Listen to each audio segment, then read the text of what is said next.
Did you know that nearly 1 in 4 Australian homes could become uninsurable by 2030, and some as early as 2026? That's not speculation. According to data from the Climate Council and major insurance firms, rising climate risks and policy changes are putting thousands of homeowners in dangerous territory. But insurance is just the tip of the iceberg. From skyrocketing land taxes to strict new climate compliance laws, a wave of reforms is quietly building. And when it hits, many everyday Australians may be left with only one option: sell their homes or face the consequences. Whether it's new zoning restrictions, costly mandatory upgrades, or policies targeting so-called property hoarders, the writing is on the wall. So before you assume your home is safe, think again. Because in this video, we're revealing 10 upcoming laws and reforms that could force even middle-class families out of their homes in the next 12 to 24 months. Number 1. Net Zero Home Compliance. By 2026, Australia's push toward a net zero emissions future won't just be about cars and big industries. It's coming for your home. Under new climate action plans, all residential properties may soon be required to meet updated energy efficiency standards. This could include mandatory solar panel installations, double-glazed windows, upgraded insulation, and full electrification of appliances. While that might sound great for the planet, for homeowners, especially those in older properties, the costs could be crushing. According to a 2024 CSIRO report, retrofitting a single home to meet future net zero compliance could cost anywhere from $20,000 to $60,000, depending on location and age of the property. Now here's where it gets serious. Government and council mandates may not offer full financial support for these upgrades. That means if you can't afford to make the changes, you may not be able to sell or even legally rent out your property. Worse, some proposals suggest penalties or restrictions on non-compliant homes, effectively pushing low and middle-income homeowners into a corner, either upgrade or sell. These laws aren't just hypothetical. Similar rules are already being enforced in countries like the UK and parts of Europe, and Australia has openly stated its intention to follow suit in aligning with international climate targets. So what does this mean for everyday Aussies? Imagine owning a modest home built in the 1970s. It's paid off, it's comfortable, but it leaks heat and runs on gas. Suddenly, you're told it's non-compliant, not eligible for certain rebates, and unattractive to buyers without a $40,000 renovation. This isn't a far-fetched future. It's a real possibility within the next 12 to 18 months. The green energy shift might be necessary, but it could come with a personal price many aren't prepared for. Number 2. Annual land tax shake-up. For decades, homeowners in Australia have paid a one-time stamp duty when purchasing property, a cost many reluctantly accept. But by 2026, this system is being flipped on its head. Several state governments, including New South Wales and Victoria, are moving toward replacing stamp duty with an annual land tax. While it might sound like a more manageable way to pay over time, the reality is far more complex. This shift means that instead of a one-off payment, homeowners could be locked into permanent, rising yearly charges, regardless of income or financial circumstances. The real danger lies in how these taxes compound over time. For families who've owned their homes for decades and aren't bringing in much income, like pensioners or single-income households, this annual financial burden could be crippling. Unlike stamp duty, which you pay once and forget, land tax continues every year, and rates are expected to increase based on land value. That means if your suburb experiences a surge in property prices, you'll pay more, even if you're not selling or earning a cent more. It's a silent squeeze that could force financially vulnerable homeowners to consider selling just to escape the tax trap.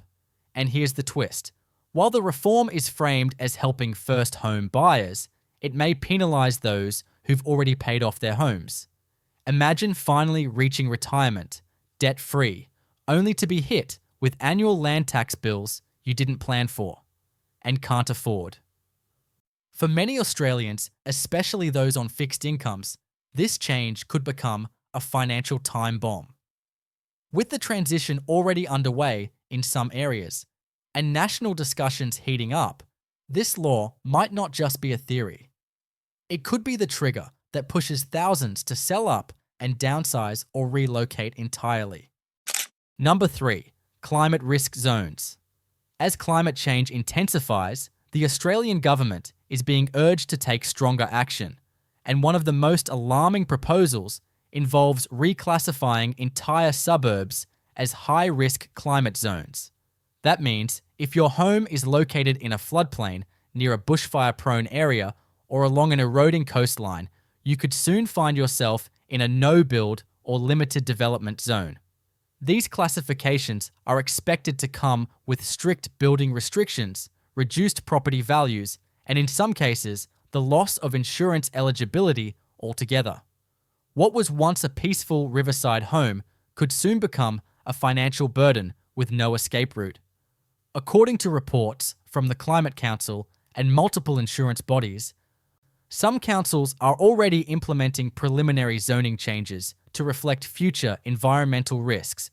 In practice, this means that homes deemed too dangerous, either to live in or to insure, could become unsellable or only sell at heavily reduced prices. Insurance companies are also withdrawing coverage from high-risk areas, leaving homeowners with mortgages they legally cannot maintain without coverage. And without insurance, banks can legally force the sale of a property to recover their funds. This creates a ticking clock for homeowners in vulnerable locations. Fix the unfixable or prepare to sell. But what makes this law especially concerning is how little control homeowners have. You might have bought your home decades ago, never experienced a flood, and now suddenly you're told it's too risky to live in. There's no appeal process, no compensation scheme being widely offered yet. Just cold hard reclassification. As these climate maps get updated, more and more Australians may find themselves trapped in homes they can't insure, can't renovate, and can't sell at market value. For many, selling before 2026 may be the only viable option to avoid major financial loss. Number 4. Mandatory energy ratings. In just a few short years, selling your home in Australia could come with a brand new requirement, a mandatory energy efficiency rating. This is already common in Europe and is being seriously considered by Australian state governments as part of their broader climate commitments. Under these proposals, every home listed for sale would need to be assessed and assigned a public energy rating, much like how fridges or cars are rated for efficiency. The catch? If your rating is low, your property's value could plummet, and buyers may walk away unless costly upgrades are made first. What makes this even more concerning is that older homes, especially those built before the 2000s, are almost guaranteed to score poorly. Homes with outdated insulation, old gas systems, or single-glazed windows could all fall into the low efficiency category. That rating would not only appear in your listing, but may also be used by banks, insurers, and buyers to negotiate a lower price or deny financing altogether. This means homeowners could be forced to spend thousands just to bring their homes up to a minimum acceptable level, or risk having them sit on the market, unsold and devalued. The pressure doesn't stop at resale value. Some experts warn that in the future, homes with poor ratings might even face restrictions on being rented out, further shrinking options for those who can't afford upgrades. The idea is to push the entire housing market toward energy efficiency. But in doing so, many families may find themselves caught in a regulatory bind. You want to sell, but can't afford the renovations. You want to rent, but the home doesn't qualify. As this policy gains momentum heading into 2026, thousands of Australians could be left with homes they legally own, but financially can't afford to keep. Number 5. Capital gains tax on family homes. For decades, one of the biggest financial protections for Australian homeowners has been the capital gains tax, CGT, exemption on the family home. It's long been considered a sacred part of home ownership. The idea that when you sell your main residence, the profit is yours, tax-free. But that could soon change. Several economic think tanks and housing policy advisors have proposed removing or limiting this exemption in an effort to address housing inequality and budget shortfalls. And while the government hasn't formally adopted the idea yet, pressure is mounting. And by 2026, this once untouchable rule could be rewritten. If passed, homeowners who sell their primary residence could suddenly face tax bills in the tens or even hundreds of thousands of dollars. Imagine buying your home 25 years ago for $200,000 and now selling it for $1 million. Under current rules, that profit is tax-free. But with a CGT applied, a large portion of that gain could go to the government. For retirees who are counting on that sale to fund their retirement, or families planning to upgrade, it could turn a life-changing opportunity into a financial trap. In some cases, the tax bill might even force people to sell faster than planned, just to avoid future increases. What's even more alarming is that such a policy wouldn't just affect wealthy investors. It would impact ordinary Australians who've simply owned homes during a period of rapid market growth. Many of them didn't buy as speculators. They just got lucky with timing. But under a new CGT regime, their luck could turn overnight. If you're planning to downsize, relocate, or cash in on your home equity in the next few years, you might want to act before 2026, or risk facing one of the most financially punishing changes in recent housing history. We spend countless hours researching and crafting these videos to bring you the truth others won't. So if this opened your eyes, let us know in the comments. Which law shocked you the most? And don't forget to subscribe with just one click. It's number 6, expanded vacancy tax. If you own a property that sits empty for long periods, whether it's a holiday home, an investment property, or a second residence, you may soon be paying a hefty vacancy tax. Originally introduced in parts of Melbourne to discourage housing hoarding and ease the rental crisis, this tax is now being considered for expansion across other major Australian cities. The idea sounds simple. If you're not using your property and it's sitting empty for more than 6 months in a year, you could be hit with annual charges worth thousands of dollars.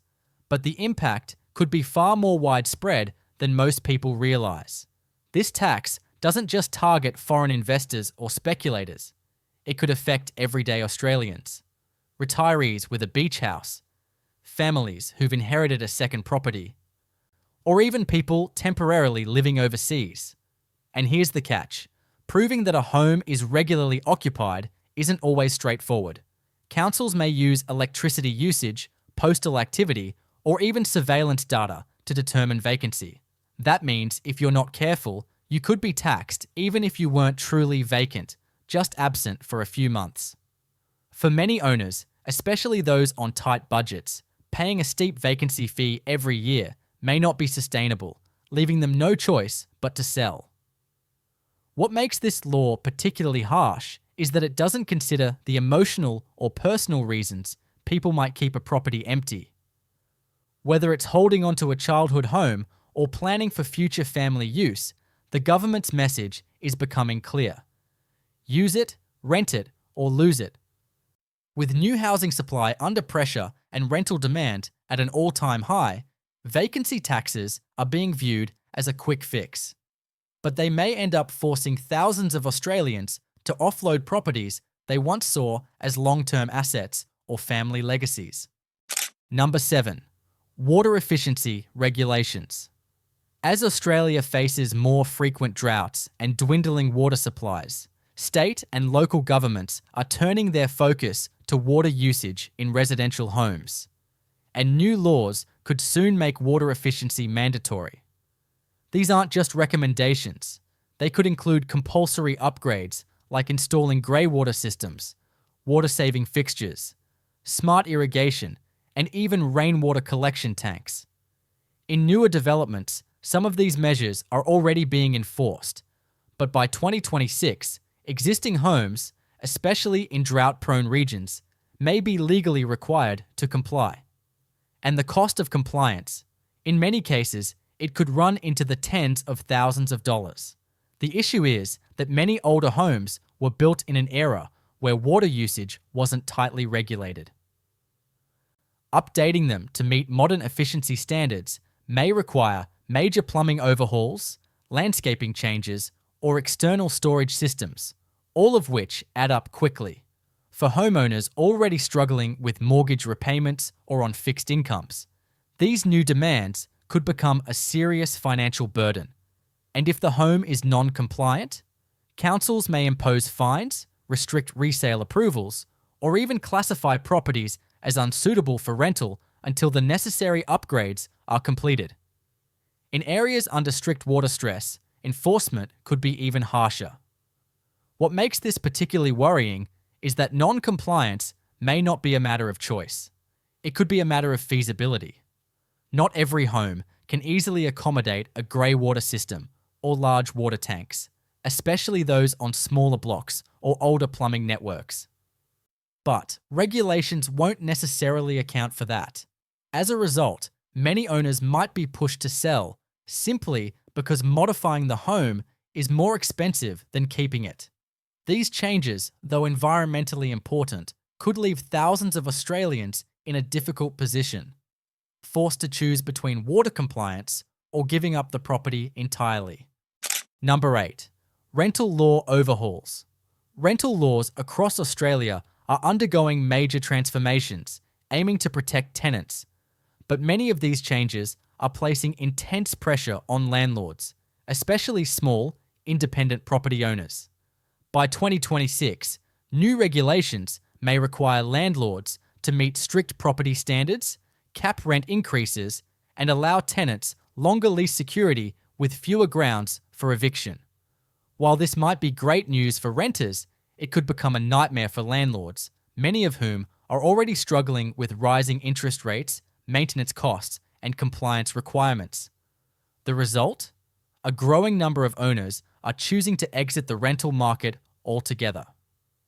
One of the most challenging reforms being discussed is the introduction of minimum energy and livability standards for all rental properties. These could include mandatory heating and cooling, insulation upgrades, and even accessibility improvements. While these changes sound fair in principle, they could cost landlords thousands of dollars per property, with little to no compensation. And with rent caps in place, landlords may not be able to recover these costs through rental income. For those already operating on thin margins, the math simply doesn't work, and selling becomes the only option to avoid ongoing financial losses. But the domino effect of these rental reforms doesn't stop at investors. When landlords sell off properties en masse, it floods the housing market and creates sudden downward pressure on property values, especially in high-density areas. That affects nearby homeowners too, who may see their own equity shrink overnight. At the same time, fewer available rentals push tenants into a tighter market, increasing demand and competition. It's a lose-lose situation. If these rental reform laws continue expanding as predicted by 2026, it's not just investors who will feel the impact. The entire housing ecosystem could shift, forcing more people to sell or rethink their place in the market. Number 9. Urban rezoning plans. With Australia's population projected to grow by millions in the next decade, governments are scrambling to solve the housing crisis. And one of the most aggressive solutions being pushed is urban rezoning. This means that your quiet suburban neighbourhood could suddenly be reclassified for high-density development, allowing for townhouses, apartment blocks, or mixed-use buildings where single-family homes once stood. While some might welcome the change, others could be caught off guard when their property is deemed part of a strategic redevelopment area. In these zones, councils may offer little choice, encouraging or even compelling homeowners to sell. What's especially concerning is how these rezoning plans are often pushed through quickly with minimal public input. Once a street or suburb is earmarked for consolidation or redevelopment, homeowners may find that their property value changes overnight, but not always for the better. Banks might reassess loans, insurance premiums may rise due to increased risk or density, and in some cases, developers may pressure owners to sell, especially if land assembly is needed for large-scale projects. For people who've lived in the same home for decades, this sudden shift in zoning can feel like losing control over their future. And here's the harsh reality. Even if you don't want to sell, you may be forced to. In extreme cases, compulsory acquisition laws allow local governments to reclaim property for public interest developments, like transport links or housing projects, with or without the owner's agreement. While compensation is usually offered, it's rarely equal to market value, especially when relocation costs are factored in. If your neighborhood falls within one of these urban renewal targets by 2026, you may find yourself in the middle of a transformation you didn't ask for, and unable to stay in the home you thought you'd grow old in. Number 10. Home insurance collapse. One of the most silent but devastating threats to Australian homeowners is already happening, and it's hitting faster than many expected. Home insurance is becoming unaffordable or unavailable in high-risk areas across the country. In fact, a recent report from the Climate Council revealed that 1 in 25 Australian homes could become uninsurable by 2030, with thousands already facing premium hikes of over 50%. In regions prone to bushfires, floods, or cyclones, some insurers are pulling out altogether, leaving homeowners with no coverage options. But what does this mean for the average property owner? A lot more than you might think. Without insurance, you're not just exposed to natural disasters. You may also be in violation of your mortgage agreement. Most banks require homes to be insured as a condition of the loan. If your insurer drops you or your policy becomes unaffordable, your lender could step in and demand you either reinsure immediately or pay off the remaining loan balance. For most people, that's simply not possible. And in those cases, banks have the legal right to foreclose on the property, leaving homeowners with no choice but to sell under pressure or lose everything. What makes this situation even worse is that there's currently no large-scale safety net in place. While discussions around a national insurance support scheme have begun, no legislation has passed. That means homeowners are left to face soaring premiums alone, especially in climate-vulnerable regions like northern Queensland, coastal Nene and parts of Victoria. For thousands of Australians, 2026 could be the tipping point, the year they realise their home, once their greatest asset, has become a financial liability they can no longer afford to keep. And unless major reforms are introduced, many will be forced to sell just to escape the risk. As we've seen, the idea that your home is a permanent, untouchable asset is quickly becoming outdated. From climate risk reclassifications to new taxes and compliance laws, Australia's housing landscape is shifting fast. And by 2026, it may look completely different. Many of these laws are driven by big picture goals like sustainability, affordability, and urban growth. But while the intentions might be noble, the impact on everyday Australians could be personally devastating. Whether you're a homeowner, an investor, or just someone planning to enter the market, now is the time to stay informed, ask questions, and prepare for what's coming. The sooner you understand these laws, the better chance you have of making smart, protective decisions before you're forced into a sale you didn't see coming. Because in this new property climate, ignorance isn't just risky. It could cost you your home, your savings, and your long-term security. Remember, these laws are still evolving, and some may be introduced gradually or vary by state. But one thing is certain, the era of passive home ownership is ending. It's no longer just about buying and holding. It's about adapting, planning, and protecting what you've worked so hard for. Don't wait until 2026 to find out you're unprepared.